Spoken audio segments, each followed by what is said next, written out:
Welcome to Building Your Best Brain podcast. My name is Sylvie, and I'm excited to dive into today's topic, which is a blend of science, of course, but it's a bit more on the practical aspect today. So, as a neuroscientist and yoga teacher, I do get students often talking to me about how they enjoy meditation practice or they're interested in the benefits of meditation, but that they've really struggled to implement it and integrate it into their life, and that they're quite discouraged by this fact or they don't know where to start. And so I want to share with you how I was able many years ago to implement a meditation practice in my life and share with you my brain plan to do so.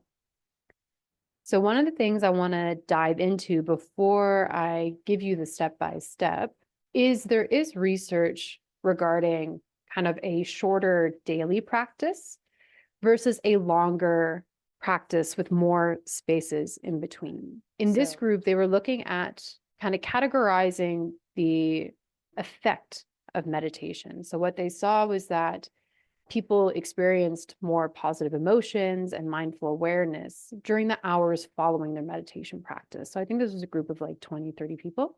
And they found that longer sessions, so longer meditation practices, produced better same-day outcomes. So in the sense that their symptoms, right, which were a positive emotions, mindful awareness, were more profound than those that had a shorter meditation practice. However, what they found was that the meditation practice effects did not accumulate over a 21-day period. And in fact, they didn't even carry over to the next day.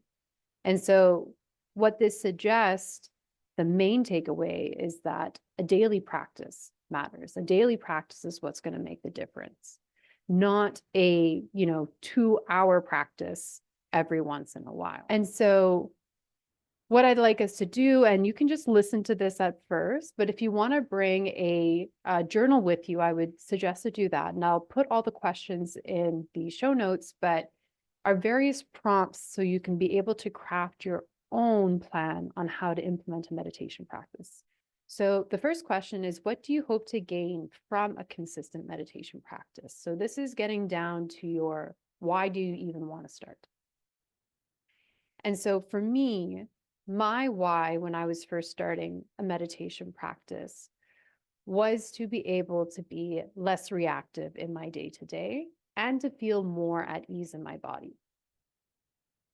Question number 2 is, what is a small, specific, and feasible goal that you can implement right now? So not thinking about your desired end outcome, right, of what you hope to feel or what you hope your meditation practice to look like, but what does that look like right now?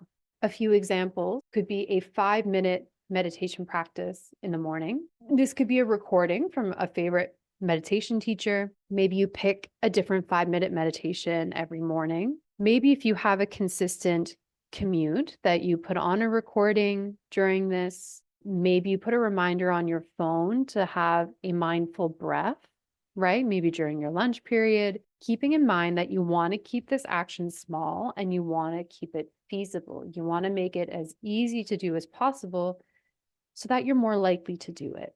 And the more likely you are to do it, the more likely you are to continue and have this momentum that you can build off of. Number 3, what are the tools and resources that you can use right now to help strengthen your meditation practice? So one of my favorites, especially when I was starting out, is an app called Insight Timer. And they don't sponsor me, but Insight Timer is a free meditation app, and it's almost like a search engine, right? So I can go in and say, hey, I want a meditation for anxiety. I want it to be 10 minutes or less. I want music. And you kind of get a bunch of options. So as you're starting out, you get exposed to lots of different types of meditation, and it's on your phone, right? We bring our phone everywhere, more likely to use it. Easy, feasible. I'm also on Insight Timer as a meditation teacher. In the show notes, I'll drop the links to that, especially in the first episode, Befriending Your Brain, about an antidote thought. So this is basically a thought to counteract the potential negative thought that you may be having. So one of the things for me that I would tell myself before I started meditating was that I can't sit still long enough. I was like, I can't do it. I can't sit still long enough to meditate. I'm just too hyperactive. It's not for me. My antidote thought with, I can't sit still long enough, yada, yada, yada. If I need to walk around while listening to my meditation practice, it is better than not meditating at all. I don't have to be perfectly still. Meditating while moving is better than not meditating at all.